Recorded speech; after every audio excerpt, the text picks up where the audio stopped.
in the only chance I ever see it. Did you notice one of the mysteries of the great? You're talking about Chaplin. Yeah, last night. They watched. One of the things to interpret there, it's so nicely ambiguous, is that, did you notice that the same music is used at two opposite occasions? First, in the famous scene, Hitler playing with the balloon, and at the end, when the Jewish barber taking over the place of Hinkel gives that shitty sentimental speech. It's Wagner Lohengrin Overture. Now, what does this mean?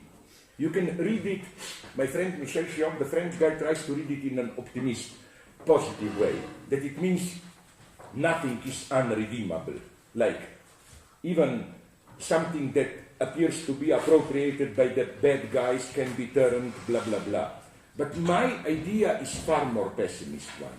It's that if you look closely at the speech that the barber delivers at the end, it may appear to be a speech of love, blah, blah. But what he's basically saying, probably what Hinkel himself would have been saying. I mean, you know that there is always, to fascism, they always mixed brutality with excessive sentimentality, how should I put it, no? That it's rather a much more darker insight that maybe the two are not so radically opposed. The good guy and the bad guy and so on, no? Like Hitler's Nuremberg speech. Yeah. In Triumph of the Will. Yeah. The speeches are so sentimental. Yeah. But this is where I am, again, a little bit on the side of the horrible Leni Riefenstahl, because if you look at Triumph of the Will, from her standpoint, that is to say, hearing her comment on it in a documentary, The Wonderful Life of blah blah. Wonderful, terrible life. Terrible life, yes. It's true that if you look at it, and I checked it up, I think that with the exception of maybe one short outburst of Julius Streicher, there is no military propaganda. Hitler appears there only, I will bring work, blah, blah, blah, and no war, anti-Semitism, and so on. Because that's her defense. That I emphasize just this. Nazism means stability, order, people will be put to work, peace, and so on. That was her defense. And she didn't totally lie. Because if you look closely at how she behaved during World War II, do you know that story that at the beginning of the war she volunteered to be a war reporter?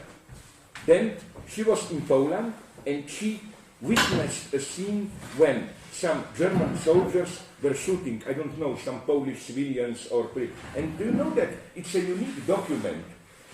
There is, somebody took photo of her at that moment. And you see her totally desperate. She went to the officer to protest, like, do German soldiers behave like this? And she was basically told, fuck off, bitch, that's none of your business. And then she resigned. And she resigned. She went back to Berlin and get out of it, and then basically she went into some kind of internal immigration. That is to say, you know that she was doing that ridiculous melodrama Tiefland. She was protracting it on and on for 4 or 5 years and so on, no? Sorry? Yeah, for 4 or 5 years on and on, basically just to gain time to do nothing. So, I'm not redeeming her in any way. I'm saying there are definitely guys who are darker than her. You know, it's always unjust. Did you it's ever always... talk to her? Sorry? Did you ever talk to her? No, but almost I did. I knew her. You knew her?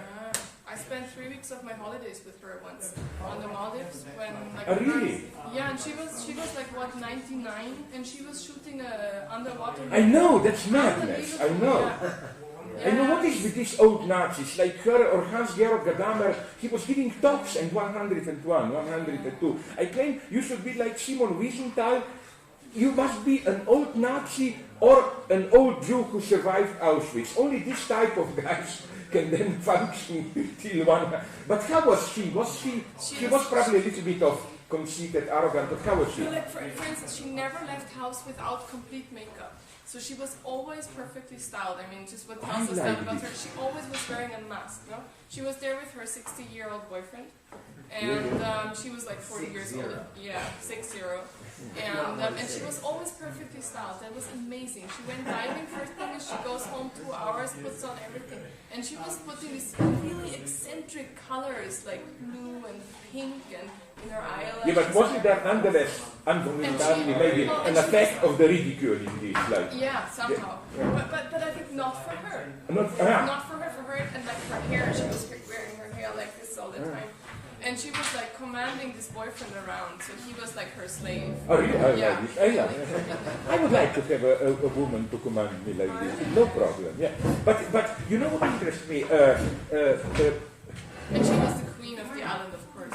Of the island, the queen of the island. She was very, not arrogant, but very self-conscious and very aware that she is like the... I mean, of course, I know that she was cheating, how she always said, like, Kristallnacht, oh, I was on the way to America, I didn't... she never heard, you know, like... she, you know, in exactly. Wonderful Terrible Life, she gets very defensive at the questions about that period. She gets angry when she starts defending herself, and it's usually a sign... my brother was working there, and I was just hanging out. Compressed guilt. But let me go a step further. You know, this is not my lowest pro-Nazi, how should I put it. You know, I've written about him like a Kieslowski book. You know whom I quite admire, but he cannot be redeemed. Anyway, you know White Harlan? He is the bad guy, the really bad guy. You know, he did Jude Zeus. Then he did Kohlberg, you know that? That's total. You should see it now, you can get it legally in Germany.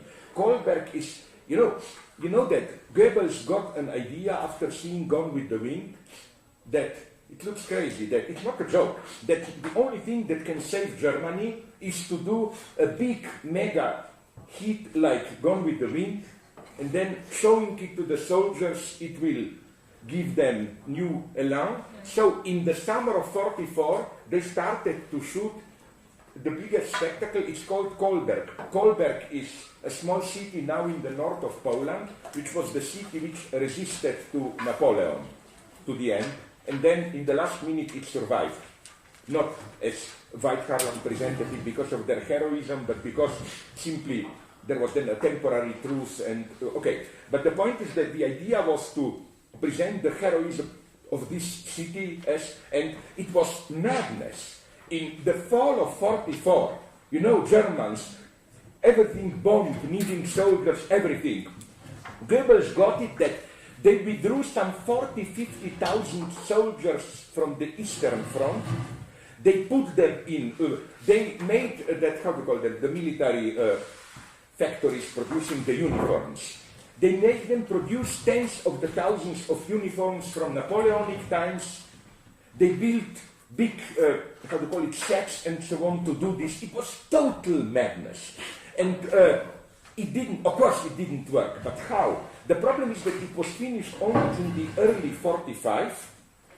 So when half of the France was already liberated, and there was the shitty city, it's well known on the Atlantic coast, La Rochelle, where Nazis were still holding the city, but it was already surrounded by the Allies. So this is the famous Goebbels extravaganza. A German plane dropped the reels into the city. The idea was that if the defenders there will see this city, this movie, they will...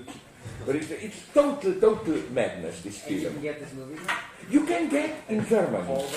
Kohlberg. It's simply K-O-L Kohlberg. You can get it in Germany. It's, I think even you can get it, you know, that interesting Chicago distributing house, facets. Don't you know? You see facets, like F, maybe I don't pronounce it correctly, F-A-S...